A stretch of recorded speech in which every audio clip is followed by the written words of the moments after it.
This week, our good friend Bill Swearingen joins us to talk about some of the work he's been doing in incident response.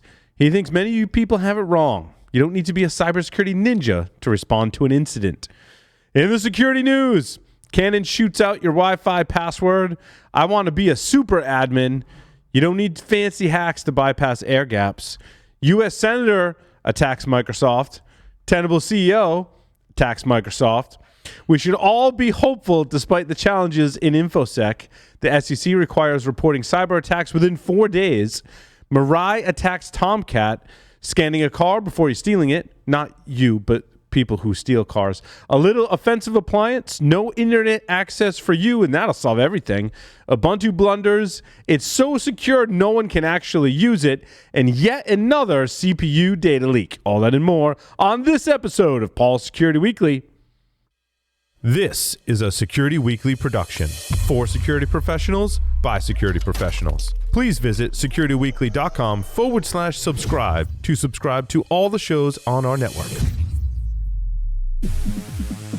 Broadcasting live from G-Unit Studios in Rhode Island, it's the show where exploits run wild, packets aren't the only things getting sniffed, and the cocktails flow steady. It's Paul's Security Weekly. SOC analysts are often overworked and underappreciated. In fact, many consider leaving their jobs or changing careers altogether. Devo is hosting the third annual SOC Analyst Appreciation Day to pay some long overdue kudos to analysts and encourage organizations to improve their job satisfaction and mental well-being. Join Devo and other cybersecurity industry professionals on October 18th for sessions and panels focused on de-stressing, SOC career development, and more. Visit securityweekly.com/Devo to register. And welcome to the show. Yeah. But first, let me introduce you to a man whose boss hates it when he shortens his name to Dick, especially because his name is Steve. Mr. Paul Asadorian. Welcome, everyone, to Paul's Security Weekly, coming to you in super low definition compliments of Darth Vader himself. It's episode number 792, being recorded on August 2nd, 2023, right here in G-Unit Studios in Rhode Island, where I have Mr. Larry Pesce. Hey, Paul. What's up, Larry? What? This is like 2 weeks in a row. I know. Make a habit of it now. I know, being right? Here in studio. I know. I won't be here next week. Just Mr. Josh Marpet is here with us. Hey, it's actually episode 793, right? Yeah, I knew that. I was just testing everyone. See if they knew that, because it's definitely episode number 793. 498, 497. Yeah. Josh Marpet, welcome to the show. It's good to have you. Thank you, Star. Absolute pleasure to be here, as always. Mr. Jeff Mann is here with us. Jeff, welcome. Pleasure to be here. Pleasure to be here in the joining you remotely at the man cabin in the man cave. Yeah. And I had this epiphany: why not turn the chair around so I don't get the sun in my eyes in 20 minutes? So I'm good. You're batting 1,000 minutes. Awesome. Attend InfoSec World 2023 at Disney's Coronado Springs Resort, September 23rd through the 28th. Listeners receive a 20% discount when registering the code, get ready, ISW23-SecWeek20 at, get ready, securityweekly.com/InfoSecWorld23. On my website, securitypodcaster.com, you can find links to the podcast I host, podcasts I listen to, some of my book recommendations, and ridiculous PC build specs. That's securitypodcaster.com. Also, I found a new podcast that I'll look up the name and give it to you on the next segment, because now I can't think of it, but it's about they interview folks from old school hip hop. It's awesome. It's an awesome podcast. It's stuff like inside scoop on 90s hip hop. It was really good. Do they wrap all the answers to their questions? No. Yeah, and paper and gift bags. Yes. Oh, you had another announcement. Oh, yeah. Do you want to do it now? Or do you want to bring Bill on? Quick now. I mean, you're actually going to be at Black I will Hat? actually be at Black Hat. And DEF CON? And DEF CON. Mm-hmm. Like, who thought that was a good idea? But yeah, for the first time in many years, I'm actually making it to a con. Like, Well, the first time you passed out naked on the roof of a car, at least that's the story we made up on the show, which is pretty Exactly. funny. Did we Exactly. make it up, though? One will never know. Did we make it up? There was also the time I drop kicked my BlackBerry. Yes. And destroyed the radio. And I think that was the same year that we were trying to win the wireless CTF. Yes. By stealing the access point and running away with it. Yes. It was during that time when we were running when I drop kicked my BlackBerry. So Now you're way too old for that shit. Oh yeah, I don't run unless something's chasing me. That might hurt me. But So you're going to be there. I'll That's be good. there. Yeah. So say hi. Been a number of years since I've been to Black Hat or DEF CON just because COVID, and then I was really bad at thinking about making those plans. So this year I'm going. So Sweet. come say hi. With us this evening is an industry leader in cyber defense strategy with over 18 years of experience in both technical and executive cybersecurity roles. Bill has devoted his career to building and protecting critical infrastructure and Fortune 100 companies from advanced threats. It sounds so professional, Bill. Bill's also an influential figure in the industry and a hacker through and through. He's a big believer in being nice. Even when things get tough, the harder you work, the luckier you get. If you really want to get on Bill's good side, show him something that you made. Bill, welcome to the show. Thanks, Paul. Hey, everybody. So, Paul, that intro was written by ChatGPT. Thanks. Yeah, Man, yes. I was going to say, it sounds so professional and like, who the hell is this guy? And I was just sending a note to somebody to say that, you know, the mixed tense in the bio is really annoying.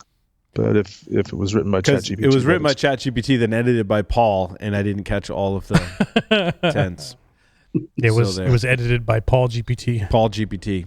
Yes. This is a tense discussion. Well, it sounds like everything Bill did really helped your career, Paul. If you're That's the one right. writing the bio. It did. Well, I mean, Okay. Bill's been a big supporter. Well, of we all the show. contribute to Paul's success, right? We're all working on Paul's. I'm on the shoulders of giants, all right? Bill's just one of those giants. He's pretty tall as well. Bill, you've been on the show a lot in the past. We've had shenanigans. Is that Hackers Are People Too playing in the background? This is the DEF CON documentary. Yeah. I've redecorated my place. As you can see, I'm going with the minimalist style. Can I hire you to decorate mine? Yeah, Bill, are you currently absolutely. sitting in a folding camping chair? So actually, it's a funny story. I had to get in my car and go get a chair. And so I have one chair. It's got a stool. It's not even a chair. It's a stool. That is the single chair that I have in my place at the moment. So this is where I will be sitting for the rest of the day. It's awesome. Wow. It's Yep, awesome. All right. man cave. So, Bill, it has been a long time since we've had like just you on the show. You've been here for a couple of special episodes and such, but back in the day, you ran a website called I-Hacked. Let's like kind of start there, and then like Sure. what happened to that, and then what you were doing after that. The irony is I wore that T-shirt the other day. Oh my goodness! I mean, I don't know how much detail you went, but yeah. So iHacked was a project of mine. I was actually on an IR team for a very large telco, and at night I worked a night shift and weekend shift, and so iHacked was a way for when nothing was happening for me to put work into. iHacked was really focused on Paul, probably, like a lot of the stuff that that you guys are interested in. That's kind of how we, like the three of us met, is how do we take advantage of technology? So things like writing new firmware for routers, or just how can I use the technology to better my life through hacking mechanisms, those kind of things. It really came to fame. We were the first ones to release. I don't know if you guys remember the Coke machine, where if you hit the buttons in a certain way, you could get it to spit out a Coke. And we also did, so obviously some of the big things that came out were the MERT, which changed red lights into green lights, which was awesome and fun. And then also hacking road signs like zombies ahead, those kind of things. A lot of those were not my work, right? They were contributed by our members, and but really it was all about it, kind of early 2000s hardware hacking, those kind of things. Yeah. I mean, what happened to iHacked? You got busy? Oh, well, just probably like everybody, I started having babies, and, the career started taking, started getting a little bit more busy, and actually it got hacked a couple times, which was awesome. Yep. And, we had that same experience with securityfail.com. Yeah. We were going to document a bunch of stupid security failures in embedded devices, and it got hacked twice. And those it just becomes a pain to take, just to keep it going. So I shut it down, and then really just kind of focused in on my job and those kind of things. But yeah, I mean, so it's actually was my second big website.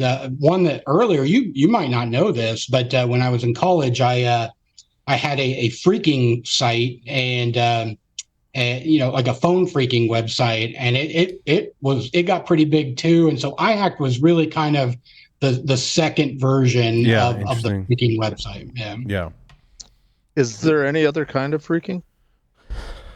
I'm sure that there is. I mean, the dude had a freaking website. I mean, that's right. And Bill, if you could move a little bit to your right, I can't see the whole video. Yeah, it's very distracting. My ADD is like... It's like, who are they talking to now? That's like, deviant. There's deviant, I think. Yeah. Deviant? Okay. I thought it was. There he is. Okay. Yeah, it's definitely deviant because now there's guns. Yeah. Baby deviant. Gotcha. Yeah. But since then, I've really kind of been the leader of a lot of IR teams for enterprise level, and then as a contractor, we'll go out and perform IR for other companies. And then about 2 years ago, I think it's called midlife crisis. Got divorced, quit my job, started my own company, those kind of things. And did you call the company midlife crisis? Because that would have been. I should have. That's why his apartment has nothing in it. That's right. Yeah. The domain wasn't available. Yeah. So. He didn't have a good lawyer, obviously. No, he's so just the funny thing, let's talk about the lawyer for a little bit. My lawyer fired me because apparently I'm a very difficult client. No way. No. Yeah, apparently I'm not sure. So I represented myself. I was a pro se, and luckily the judge had a great sense of humor. She thought it was hilarious that I would try my best. Which is why you have a stool. Oh, he had to go get a stool today. Yeah, he did great, Bill. Didn't have a stool He's got a until TV, though. I mean, at least you got a TV. Hey, it's good. with your guys' help, I'm going to get that second stool. I'm going to do it. There'll be a GoFundMe we'll link to at the end of the segment. Did you start the proceedings with, so my lawyer fired me, so I'm representing myself? Yep. Yeah. So it was quite the show. It was, but over and done with. So happy. I'm on the other side of it now. It's all good. Bill, ever since I think I first met you, you've always had hardware hacking projects. I think if I can recall, you had like a Tron suit at one DEF CON. You brought here like I think it's still somewhere here, like it is not LED screen. It's in my office, Larry right stole above my monitor. Larry stole it. Is a LED screen sign kind of thing. So like, does that still continue with you? Do you still have your kind of pet hardware projects?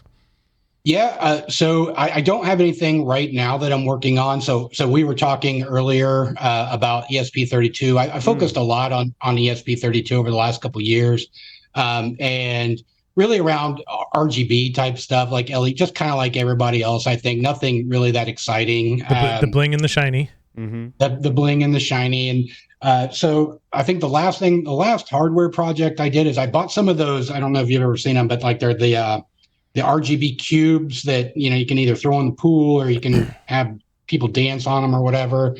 Just got all of those to sync up with each other and be a little bit cooler than what I purchased, but nothing really on the plate right now. You could have used one of those. You could have used one of those as a stool, Bill. Well, there. I mean, if you got enough of them, you could have even made a chair with a back and everything. I've got if you kept the receipt, you can return the stool after the segment. Just to be clear, This is not my house. I broke into this house. Wait, and, somebody else's house? this You place- broke into someone's This house? place has great. This place has great internet and a TV, and so I'm just staying here for the night until the cops come or something. I'm not And conveniently, Was your it Uh, Netflix that- account was logged in on that TV. Like, oh, jeez. Was it that way when you found it, or is this you got a truck parked Well, out it front? didn't have this. It didn't have the stool when I found it. You brought your own stool, so that's This is a bring your own stool operation. that's right. I mean, on Security Weekly. So, I'm I not gotta going to do talk about the bars you go to, Larry. Okay, let's just be clear on Hey, this. no. Hey, no. Boy, don't judge. this. Oh. I'm not judging. So, Bill, you create your own. You have partners where you create your own company. What's that? What's that about? Because I know you. I think largely you were working for a vendor, and then before that was like a big ISP kind of place, right? Yeah. So we came from IronNet. The last time I came and was talking with you guys actually in your studio. I worked for IronNet. Love that company, but we decided that the partners that were there, the partners that I was talking to, and that was the time that we wanted to make a move, and so we all quit our jobs together, and went forth and trying to conquer. So the company is called Trifident, and we really focus in on really kind of either ultra high net worth individuals, portfolio companies, and really just trying to really help those companies get over the initial security hump, right? So what's been really interesting is just the level of maturity that you would expect, companies that have that manage or have a ton of wealth. They're really kind of still in the Stone Age, and as far as just everything from process, procedure, policies, all of those kind of things. So really gonna just jump in there with them, become a partner, help get them on track. And then also provide any kind of IR forensics or any other kind of crisis management. I've always found that to be an interesting niche, Bill, and we've talked about it, here and there over the years, where we break out the types of companies, right? Get your small business, you got your small enterprise, medium enterprise, like whatever. But I'm always like, well, what about measuring the size of the company based on the amount of money that they manage? Because you probably, I theorized years ago, and obviously we do, right, have very small companies, if not individual in some cases, managing millions or even billions of dollars. That person is basically, they're more, you're right, it's a high value target more so, than a company that's being targeted. But I've always discussed this, and I'm curious to get your thoughts on it, Bill. Like, is it an easier thing to secure or a harder thing to secure because you got less people? Like, one side, you don't have an IT department to help implement all that stuff. So but it's small, so some things should be easier, right? Well, I'm actually going to throw it back to the crowd here. I mean, so what do you guys think the biggest risk for a small company like that's managing, hundreds of millions of dollars? What do you, just first guess, what do you think the highest risk of that company is? What leaps out to me is you recommend that they have no office furniture, so there's no place to hide the sticky note with the password. Right. Yeah. Well, yeah. I would think. I don't know why that thought has come to me. Account takeover, business email compromise, getting in the kind of a chain of money, right? Yep. And money I'd argue the sort of the maybe second to that is probably around the lines of account payable, accounting, and that type of stuff, and getting them. So what's interesting is, that's what I thought going into it, and it's third parties, right? So a lot of times it'll lead down that path, but the third parties that they deal with, like their law firms, right? Their accountants, their those kind of places that have all of that data, right? So they have all of the investment data, they have all of the account numbers, they have all of the information about where they're going to be investing next, right? And they're doing the due diligence at a legal level, those kind of things. Those law firms or accountant firms, they get popped. And now you're dealing with an incident that's your data, right? But a third party is handling the incident, and their legal department's telling them don't say a word to anybody. This is under attorney-client privilege, and so it's a mess, right? Because it's my data, it happened on your systems, and so it's managing a lot of third party risk and just understanding where data exists, right? And then following that trail and making sure, down that line, just like every other company, right? But, everybody has to do that. But man, I tell you what, I see it a lot lately is that's who's getting hit. Well, because I think it's could be an unhealthy thing for a relationship that you're trying to establish to go, oh, by the way, love to have you as my, attorney firm, love to have you as my accountant, but you know what, I don't trust you. And therefore you have to go through all this stuff before I can even think about trusting you. It makes building relationships in business, I think, much harder, which is how they end up in the situation where, oh yeah, like the accountant and the, the attorney, they have full access to everything. But do you really trust them? You shouldn't. Well, I mean, larger companies do vendor risk management, third-party risk management. Smaller companies don't even think about it. Like, if they're our attorney, of course we trust them. Yeah, but do you trust the systems, the practice management system, the document repository system, the whatever system that your attorney uses? Do you have any idea what they are? That deal room when you're in acquisition mode and your attorney has every nasty thing that's ever happened to your company, and they've got in some deal room from God knows where. Do you trust that company? It's not even third parties. It's third parties, fourth parties, fifth parties. That's exactly right. That's exactly right. And it's and so like there's precedent there, right? So when we start taking a look at, just how especially when we start talking about, and you just mentioned it, right? So very small companies that may just be one person, right? And there's no IT department or whatever.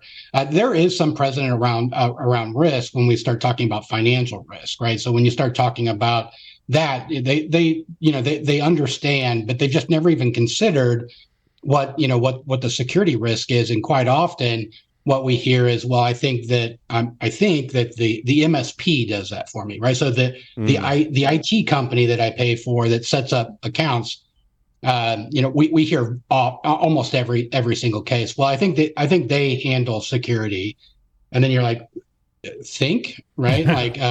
Like, let's dig into that, right? And make sure that they're doing what you think they're doing, and they never are. It's not that the MSP is saying that, it's not that they're coming out and saying that they're doing these things. That they just the companies that interact with an MSP just, well, it's IT nerd stuff and it's security, so they must just do it right. Yeah. Yeah. Mm-hmm. And I don't want to pick on MSPs because obviously there's some good, some bad, and everywhere in between. But if you got a good one, you can go to them and say, hey, I want you to do it like this for me. Like, I here's these security practices. I want you to do that when you manage my company stuff. And they will, right? Because they want your business. Yeah, but you got to know to ask that question. Correct, and these types of companies don't know what to ask. They think they're implicitly buying into something because, whether the MSP says it or not. That's what I see. Somebody else is obviously doing it. This is not my responsibility. Somebody else has got it, right?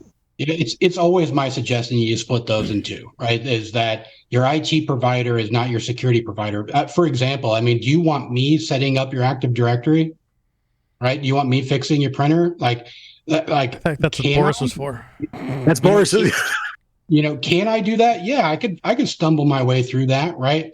Am I going to be efficient and effective at doing that, or somebody else that's what they specialize in? Let them do that. And I feel very strongly about security that way too, right? So even though like an MSP may have a lot of the Lego pieces that we need, they have the AD logs just what the authentication logs, they have the endpoint, they have the firewalls, they have all those things. So it kind of feels like they should be looking at it, but do they have the depth and security talent to know what an attack looks like? What's how do I determine if this was successful or not, and what should I be monitoring for, and those kind of things. So we always recommend that those should be two separate services. Yeah, I agree. With the security monitoring piece should definitely be separate from the IT piece, but having a good IT practice speaks to your security posture, right? Ongoing security monitoring, yes, best left to someone else. For sure. What's the most common type of incident that you're seeing today, Bill? Yeah, this is it's all terrible. I mean, so like, earlier, Paul, when you and I were talking the other week, and we were kind of talking about just stuff. You always want to like come with the sexy, right? You want to come with the sexy incidents, and it's just that's not what it is anymore. It used to. I mean, every once in a while, one will come along that just like, wow, that was creative, that was that was neat, but 99% are there. So first of all, 99% of the environments are single factor into everything, right? So into O365, into their VPN, into whatever, single factor, and somehow that single factor gets out, right? So, and it's garbage. It's always garbage stuff, right? So it's I mean, you guys know all of this. So I feel password spraying for the win to get into Active Directory, and then the goal usually it's smaller businesses, right? That I've done some IR for, it's scams and fraud that they're using that access for, right? Because they're not big enough to rent. Like, how do you monetize? Like, you get into a small shop somewhere, but that shop sells stuff. So like, I can do scams and fraud and probably be, make a few bucks, right? Is that kind of? I'm sure you're seeing more, advanced or larger schemes than that, but that's kind of what I see. Yeah, so I certainly see fraud. I haven't seen so much of the scam side, but where they'll move access from that third party into BEC type stuff, right? Where it's very effective, right? Because they're actually using the real account. I have seen ransomware things, but it's more of a like. So imagine you get into a law firm that how many clients does a law firm have? Right. So lock up all that data, and then individually random each one of those customers was sucky. That sucked. But it's like I said, it's a lot of, and every single time we go in there, you just like, well, how in the world are you leaving your VPN single factor, right? It's let's go back to the basics and just literally like put in some basic security hygiene, and you guys would be okay. Yeah. No, wait. So let's talk about that for a second. I find that fascinating. I agree with you, by the way. I've been screaming for years now that 80% of security is good system administration. Okay. Yeah. And I mean, it's not like the sexy bits, but if you just simply set up multi-factor and you set up proper single sign-on and you set up proper, like you're talking about, these things are table stakes now, for Christ's sake. I know what you said about, don't let an MSP be your security group. Don't let your IT be your security group. But really, they kind of are. Okay, in some ways at least. So, but you're saying that everything is so bad. Is there anywhere to show them, for a small business, how to do it right? Like you set up your beautiful, which by the way, I've been exploring as we've been doing the segment. I love it. Your incident response, GitHub, awesome incident response. And by the way, fucking awesome. Okay. Let me tell you that.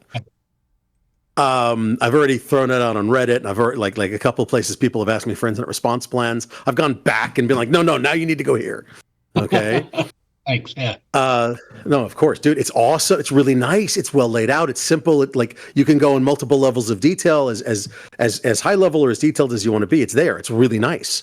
And that's cool. But like, where is there for a small business of, say, 20 people making a few $1 million a year because they're a financial firm of some sort? Where is the guide that says, idiots, this is your table stakes security?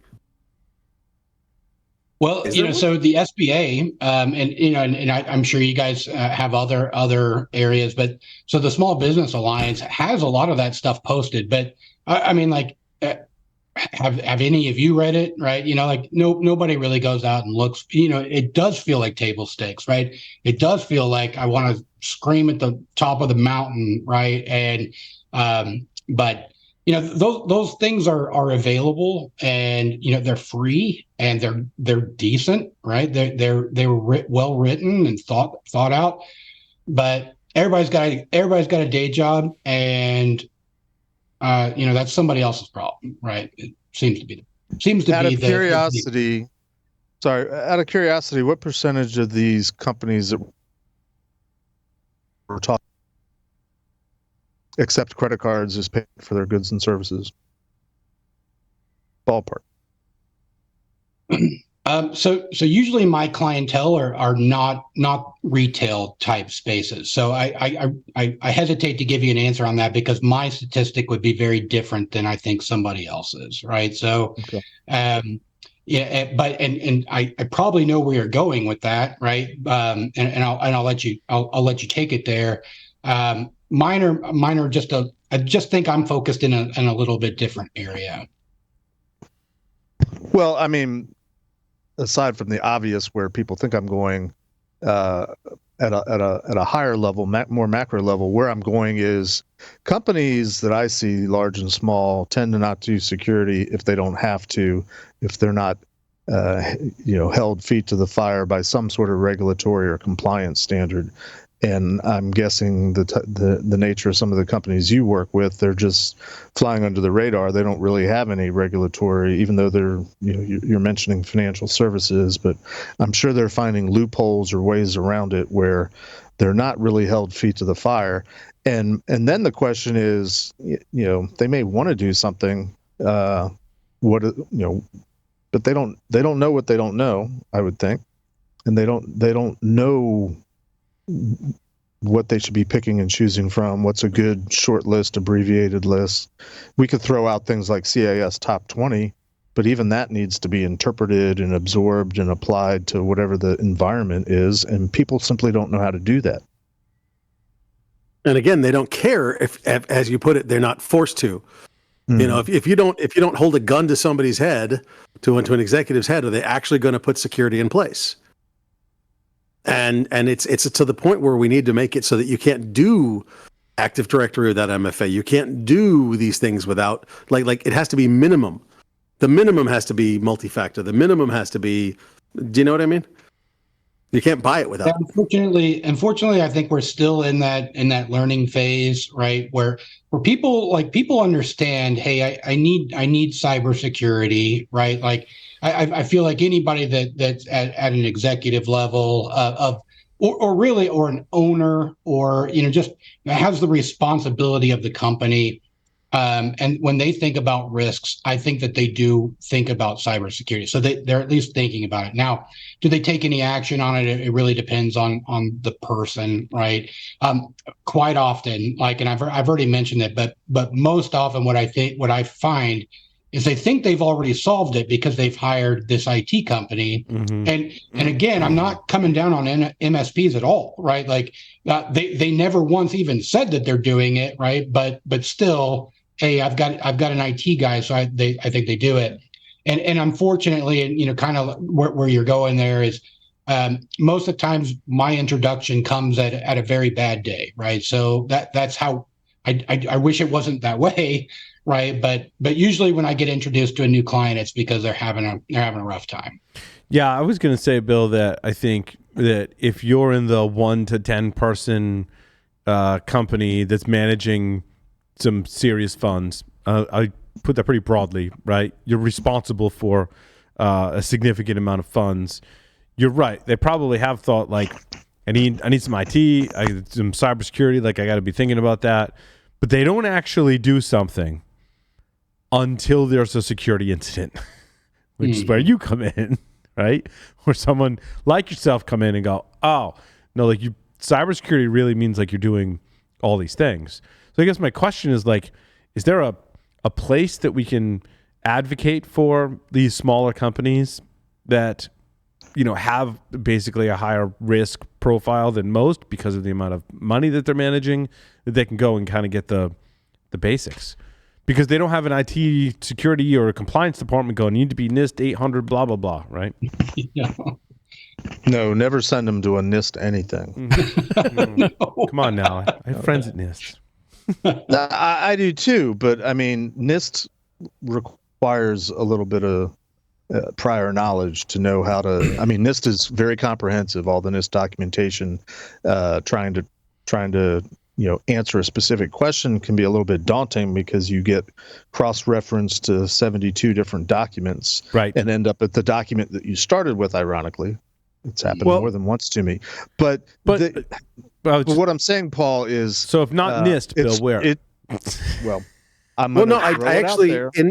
go ahead. PCI. No, wrong. Anyway, Yeah. so PCI. So if not NIST or PCI, Bill, where do we send them? I actually put the link in Discord. Can we let Bill? Bill, then Josh. I would go with the SBA, the Small Business Alliance, which is a government institution, and they've got that small, like checklist format. You want, here's the top 10 things that you want to check out. That's where I would go. And You mean the Small Business Administration? Oh yeah, Small Business. Okay, just checking. Yeah. So they have some guidance, which is a good starting point if you're that 1 to 10 person kind of shop, right? Yeah, or you can hire me. I'll come in and tell you what's up. Bill will come in. He will print out that checklist and he'll hand it to you along with a bill. You'll have to fix your printer first, though. That's right. The print will be working, though. The print will be working. So I put the link for that. I think I found the right place in the Discord. So if you're in the Discord, you've got the link for that. And I agree. And the nice thing about the SBA list is it does have multiple levels of detail. It has the links to go down into the lower levels of detail, but realistically, it's still a little disjointed, which is one of the reasons that your awesome incident response page is really beautiful. It's actually very nicely organized. And let's talk about the awesome incident response because this reads kind of like a book. Is it kind of like an open source book that you're basically putting out for free, right? So I think we've talked about this before in the past. So for the last maybe, 10 years or so, I would do something every 30 days, right? So every 30 days, I either start, stop, or learn something, and it's always changing, right? So every 30 days, it would be something, and this year, just based upon like everything that my life changes and stuff, I said I'm gonna take a year to do something, and I wanted to write a book is what I wanted to write. And so the book idea I had was I don't know if you guys ever read The Phoenix Project. Have you ever read Yes. that? Okay. So that book is it's more around operations, right? So like the business operations and the way that manufacturing and how do you make sure that kind of like just in time delivery of things, and what happens with if you have a constraint, like how do you handle that? But the way that it's portrayed is just portrayed as a story, right? And not like an instruction manual. But when you get done with the story, you kind of get it. Like, oh, okay, I kind of understand how it works. Gene was building on a book that was actually about manufacturing. What was the book called? Now I don't remember the book and the author, but the Phoenix Project is based on a previous work, right?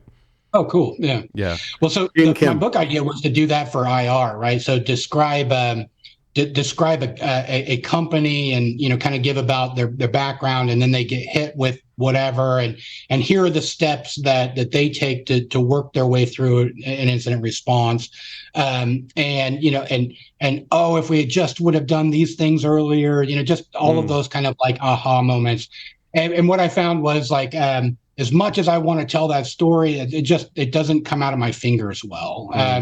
It just writing a fictional story. I tried really hard. And so I was like, well, what can I write? And so I started, well, let's write an incident response guide and make it very approachable. And so the comment earlier about it's really well laid out. Look, that really made me feel good. Like that I really appreciate that comment because I thought about it a lot, right? Like how do I want this to be laid out, and how do I want to publish it? And so I decided, well, let's just open source it. Let's put it on GitHub. hopefully I would have other people that have IR experience to help help write, help commit, tell me where they disagree, and go from there.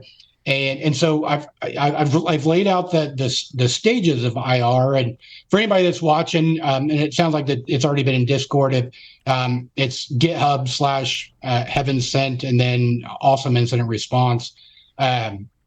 But and then I'm writing it per chapter. I want to stay really, really focused and honed in on each of the the stages of IR, and so I spent a lot of time on the preparation phase, and it's getting pretty close to what I would consider. I don't know if it'll ever be done. But I do consider it, an open source book, right? The length that I'm really looking for is book length. Bill, when you say you don't have to be a cybersecurity expert to do incident response, what do you mean by that? Well, so, and I think I kind of lay it out, in there. So I don't want to. I'm not going to look at the thing. I'm just going to kind of use my words. So I don't. And I may repeat some things, but to me, incident response really isn't necessarily a technical role, right? So there is definitely technical components of it, right? But really, what's needed is there needs to be somebody that understands. And the role that I call it the incident commander role, right? Mm-hmm. Where they have the authority to make demands, right? You need to go get this, and you need to go read through it or whatever. But they have that authority to make that call, and really just understanding what the different phases of an attack are, right? And where are we at, like. What is the information that we have in front of us? What kind of tactics do normal adversaries use? What are they after? What given what we've found so far, what can we expect their next step to be? And really, speaking to this audience, right, and probably all the listeners, you already know all that stuff, right? So you guys have already heard of MITRE. You guys have already heard of, just all that. Like when I say that, we need to go review antivirus, right? We need to go, what's the difference between AV and EDR, right? What does a firewall do, right? Those kind of things are not necessarily as evident to other people that haven't been living in this environment for years, right? And so, but as an incident commander, I don't need to go and log into that firewall mm-hmm. and pull the logs and review the logs, right? I need to know what is available to me to identify network traffic. Right. But also, and Bill, I want to build on that because I think it's really super, and it hits where my really strong feelings about incident response is it's really, there's a lot of technical stuff, right? And to me, during an incident, that's usually the easier of the things. The harder things are authority and communication, right? And I think that's what you're talking about is that to have a successful response to an incident, you can have the most technical team or teams in the world. But if you don't have an incident commander who also has been granted the authority and good communication, you're not coming out of that incident in good shape at all. Right. Yeah, and so there's some really interesting details about communication, right? So one of the things that a lot of people that haven't lived this life that what they'll miss is. First of all, they'll use the word breach, right? So we never breach is a legal term, right? Breach is a legal term, and if we were to put the word breach in an email and send it out to people, that becomes a discoverable thing that has legal consequences that nobody even intended, right? Like that, and so. But it's little things like that about when do you want, at what point do you say, I need to get outside counsel in and put all communications under attorney-client privilege, right? And why do we need to do that? But to your point, Paul, authority is always the big one, right? Because so I lived that at university, Bill. And you can put this in your book, right? In your open source, GitHub book. That I would be. Before you go, I'm going to interrupt. I would love it if you would do it. Yeah. All right. Well, I could get off my ass and do it too. But so at university, we would have. So I was at the university 2001 to 2007, right? And there was no firewalls when I first got there. And if anyone who's been in security long enough to remember 01 to 07, there was a lot of stuff happening on the network. And so I would poke my head up, and I'm still relatively new. Don't forget, when you work at university, people have been working there 20, 30 plus years. I'm relatively new. I poke my head up, and I'm like, you need to go turn this port off, and that machine needs to come off. And they're like, well, that's the physics department, like mainframe. I'm like, don't care. They're like, that's the president of the university's machine. Like, don't care. Like, if you're going to have someone who's responding to incidents, they need the authority to go, holy crap, you need to turn this stuff off. And that's just one example. Like, you need to turn that stuff off. Because then you turn around and you go, well, I need that team over there to go get this information, like right now. And they're like, what? We don't work for Paul. Why would we do that? And then, like, after the first couple of instances, we all take a time out and be like, look, I'm not showing you how to run the university. I'm like, but we need a plan for this where we all communicate, right? And we got much better at communication where if I brought incidents to the table, people would then understand what needed to happen. And I wasn't telling people how to do their jobs. It's just like, at this moment, we got to do this stuff because we're under attack, right? Yeah, as you're telling that story, Paul, one thing really stands out to me, like really early on in my career. And I'm sure that we're all, I mean, I don't know everybody, but like, personalities tend to be aggressive, especially when we have facts, right? Like, like I know for a fact your system is hacked. Right. So I'm going to go with some force. And I just remember really early on in my career and like I wasn't junior, but I was not the top dog. Right. And I'm finger pointing and screaming at like VPs and stuff, and like that's not how you get stuff. I had very similar experiences, but I think you and I probably talked about this in the past. Like very similar experiences. Like you learned. We like to say quickly, but not as quickly as we probably should have. That's not the best way to get things done, right? Yeah. But I mean, you're charged up because you're like, well, shit, we're under attack. All these, like, you need to go wipe all those systems. And like, well, we can't wipe the system. It's connected to a machine that's cost $10 million. I'm like, well, you can't come back on my network. If can't come back on my network if you don't wipe it. Well, then I'll take them off. Like, I'll go cut the cords. Right. Like, That doesn't work. And then you're like, oh, okay. We got to isolate. We got to talk to people. We got again. It comes down to talk to people. But it comes down to incident response is really all about communication. It really is. For sure. I've got a couple questions in no particular order. Yeah, you mentioned breach is a legal term. At some point, we're going to talk about it on the news segment, but I'd like to get your take on the SEC ruling proposal, whatever you call it, that they just put out the last couple of days. That's one question. Given the terminology and the danger of calling something a breach when it isn't, is the term incident response even appropriate? That's the second question. Third question, I have to believe that in this day and age, for the small companies that you're describing, just a few people up to 10 employees, do they even have a network? Especially with so many businesses doing so much, in the cloud, outsourced MSPs, but everything is pretty much somebody else's. I guess that probably goes to what Paul's trying to say about authority. But how do you have authority when you're not even dealing with the client themselves, but you're dealing with all the third parties that they've roped in?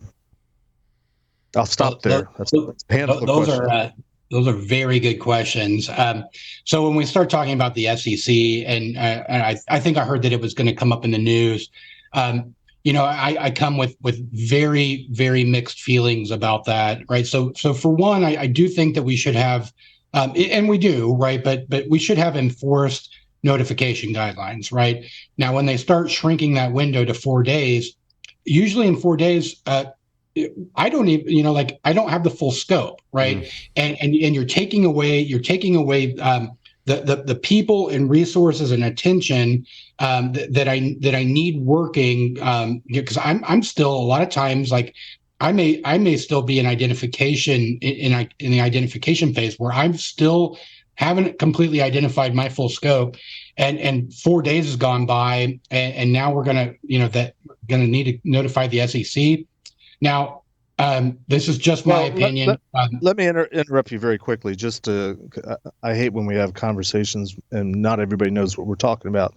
And I'll probably do a horrible job, but to paraphrase, the SEC has come out with a declaration that says that organizations need to provide breach notification. I think they use the term breach within 4 days, but there's apparently, I just learned this recently, it's dependent on when the organization determined that there's some sort of financial impact, because there's other SEC regulations that revolve around a 4-day notification if there's a change in the financial status, the financial state.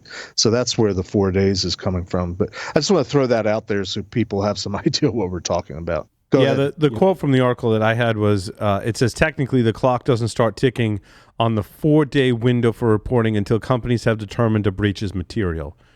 And then I link to an entire article that talks about what that word material means in this context. Financial impact. Putting it. Right. But there's financial impact, again, we could unpack that for a half an hour. Right. Sorry, Bill, go ahead. Yeah, no, it's good commentary. And something that I put in the awesome incident response, like in the preparation phase, you should identify who has the ability to determine, to determine we have a breach, right? Or we have an incident that raises to that layer because of that clock starts. And it's not just that clock, right? There's customer notifications. There's clocks all over the place. And when you get that one email that came from the email administrator that says, "Hey, I'm busy. I'm working on a breach right now," that's when that clock starts, right? So because like during discovery, that email could be identified. So you just got to be real cautious about that term. Honestly, I don't know why my camera can't focus. It's probably because of the movie I got in the back, but it's been drinking. I don't think it's going to land at 4. That's driving me crazy. What is appropriate terminology to use short of breach when you're security event? I'm working on a security event, right? Yeah, and I really like to, and I'm not a lawyer. I'm the IT, the IT security guy that comes in and says, "Here's how we're going to do things." I really like to set a code name. Okay, from right now, we're going to call it rainy summer or whatever. And whenever we're talking about this, we're going to reference rainy summer, and we use Signal with expiring messages. And that way, now every lawyer is going to interpret that differently. So make sure that if they have internal legal, they're on board with that, and if they have external legal, they're on board with that too. But that's how I like to direct those kind of comms. Just a little bit of cover your ass.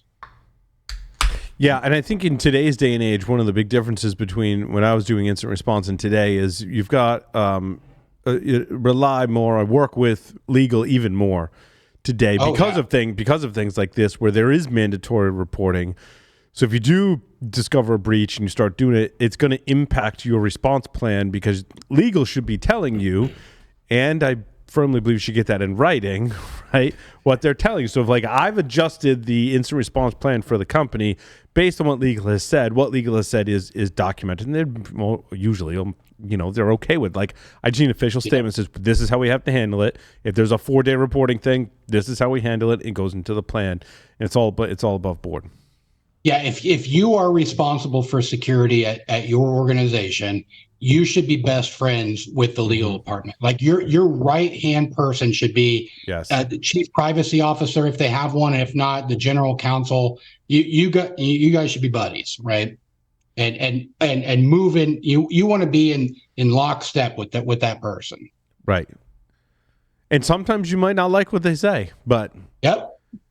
Well, so the best thing to, like it is, sometimes when you get told, and Paul, you're exactly right. You're exactly right. Yeah. Sometimes you're not going to like what they say, but sometimes it lets you off the hook too. Like just send that to me an email, and I will follow suit.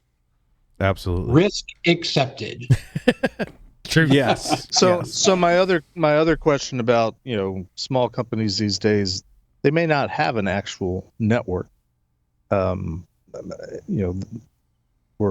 everything they're doing is done with a third party, with an MSP or whatever. How do you approach that aspect of the event response?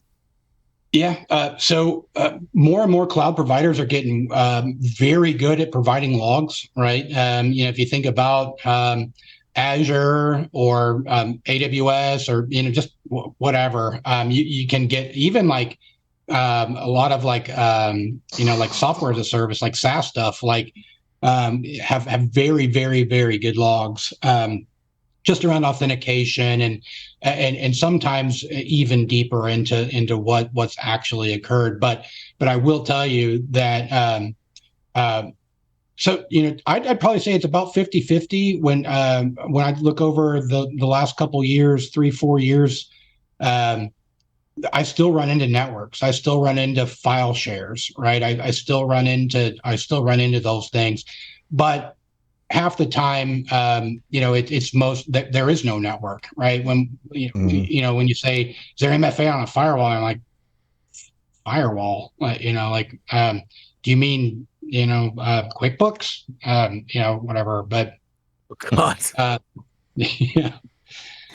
Generally speaking, what I find is the access that we have into those cloud environments. I can get the artifacts that I'm looking for to prove or disprove things. And in the cases where maybe the logs weren't as detailed as I need, they're pretty easy to work with these days. I haven't really run into anything. I'm trying to think where we ran into a brick wall that we couldn't overcome with a SaaS or a cloud provider. Yeah, agreed. When I did it, I used, was it Falcon? Is Falcon one of the Active Directory, pull all the stuff out, pull all the logs out tools? I think it's Falcon that I used. That was how long ago was security. that? That's the endpoint. That's the endpoint thing, isn't it? No, maybe it's not. Is it Falcon or Hawk or something like that? It's been a while. Yeah. Swallow. 2 years? A year or two? Okay. Yeah. It was fairly Swallow, recently. that's an interesting choice. And I was like, look, I want to help out my friend. And I'm like, I am not the world's best Active Directory person by a long shot. I'm like, but Tyler, tell me how I would go. I want to look for this thing. How do I go to find that thing? And he's like, oh, you go run this PowerShell thing with Falcon, Hawk. I can never get Where's it. Tyler when you need him? Yeah, where's Tyler when you need him? Tyler would remember. And I ran the thing and it produced logs, and I went through the logs. I was like, oh, no, that's the thing I'm looking for. And yes, it confirms my suspicion and now allows me to provide advice. To this, again, this was a very small business, local retail shop that I was like, I'm just helping out a friend, right? Yep. And so this reminds me very much of the meme that I posted in the PSW Slack channel a few minutes ago, which is we don't have the logs to see what they accessed. Yes. But we have no evidence that incident involved any access to customer data. Right. So I do want to jump in there real quick. For any of your listeners, if you were just screaming at the screen when Paul was going through, which is normal, Falcon, Swallow, Hawk, whatever, happens all the time. You're the person that I'm looking for to help me with the book, right? Yes. Yes. So when we get in there about when we start looking at containment and recovery, I want to hear what tools people are using, and please send pull requests, and you get full you help write a book, right? And this is not, this is always going to stay open source. It hopefully will become a reference for how incident response moves forward. So if you were the one screaming, I please let me know. So let me ask another question, if I may. I'm trying to frame it in a succinct way. Let's put it this way: what is your view on when the incident or event investigation flips over to something that's more forensics in nature, in terms of, and what I mean by that, where you might be, trying to find evidence, not only of what happened and how it happened, but who might have done it, in terms of any eventual trying to track down the bad guy and do any kind of prosecution, and then you get into the evidence preservation and all that kind of stuff. What role does that play, in your opinion, or what emphasis should be placed on that portion versus just simply trying to get things up and running and locked down so it doesn't ever happen again? Yeah. So really that goes into when we're looking at identification and containment stages of IR, and it really depends on what capabilities I had deployed in that environment before I got in there, right? Sure. But truly, when we start looking at forensics, it's expensive and it takes a lot longer than anybody thinks, right? So your boss is going to be yelling at you and being like, okay, just tell me how many hours forensics is going to take. And the forensics team's going to say, like, look, man, we're talking like 2 weeks, right? We're not talking hours here. We're talking days, right? And people don't recognize that going in there, especially when you're forensically analyzing many systems. But you're looking to answer 2 questions, right? And if you can answer these questions without doing forensics, do it, right? Forensics should be your last result, your last resort. And those 2 questions are, where did they come from and where did they go, right? So looking for lateral movement, and then what did they do on this box, right? So what data did they take? What data did they edit? Those kind of things. And if you can answer those 2 questions without actually like a real forensics, like a disk image where you're putting it into forensic software and digging through. That's what you're right, Bill. It's way too time consuming when you're in it. Avoid it at all. Like, I want to know how they got in, right? Which is usually not. You weren't answering that's not answering the forensics question, but an incident response, right? You want to know what weaknesses, exposures, vulnerabilities, how they got in, because you want to plug that hole, right? Yep. And then you want to know like what they did once they got in. Yeah. Right? So if you take a look at the EDR system, and any of them really, I mean, I'm not going to name any, but all the EDRs right now, they're so good at just telling me that they'll read the logs and they'll tell me what happened. They'll tell me what other systems they went to, right? And so the problem is that spiders real quick, right? If you take a look at a large scale intrusion that did move laterally, all of a sudden it gets big, right? So 1 went to 2 and 2 went to 6 and and so like some environments that matters, right? Like but many are noisy enough where you can do that without spending weeks or months trying to figure out what happened. Of course, we read about the ones where teams have spent weeks or months just to try and figure out, well, how did they get in and what did they do? Because it was just so like. But that's the exception, not the rule. I feel that's true. That's true. But sometimes what's nice about so a lot of times you don't when you get dropped in an IR.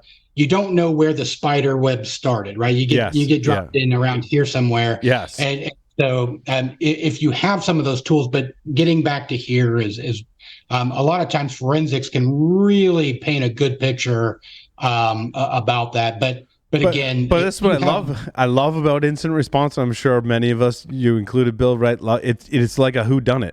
You're solving a crime, right? And you've got like these little pieces, and like remember Columbo. You get like little bits and pieces here and there, and you got to put all those pieces together and paint a picture of what happened, and I think many of us love that challenge.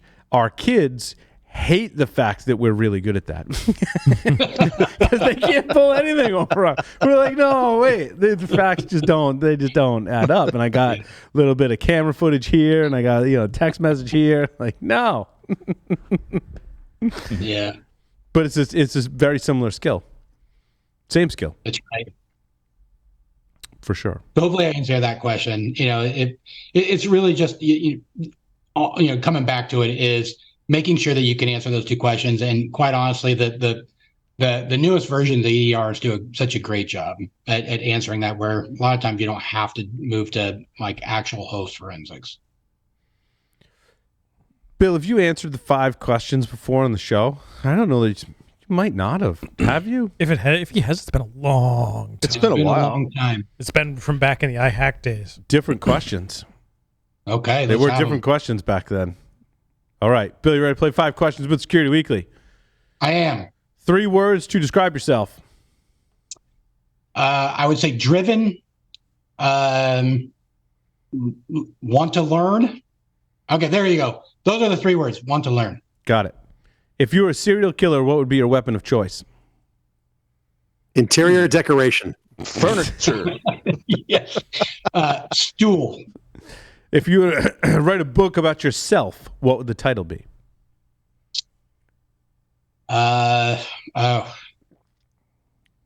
Zen and the Art of Home Decorating. Follow me for more interior decorating tips. Yeah. I don't know. I pass on that one. I have to think about it. That would be something, Paul. I don't know if you know me this well, but that would be something that I would work on for Yes. a month. Yeah. Yep. I agree. What's your favorite hacker movie? Hackers. I knew that already, actually. Choose 2 celebrities to be your parents. Alive, dead, fictional, or otherwise. Paul and Larry. Wow. I think that was your answer last time. Did we have that question last time? That's been around for a while. Oh. Yeah. Wow. I'm honored. Fantastic. Bill. Larry, you're the who's girl. dad and who's the mom? I was gonna say no way. I get to call. I call dibs on the dad.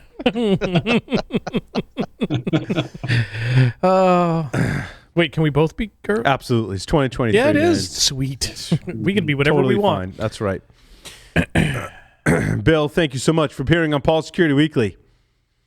Thanks for having me, guys. I always have a good time with you guys, so thanks for inviting me. I really, really appreciate it. Yes. Enjoy your stool. And coming up next, the security news. Stay tuned.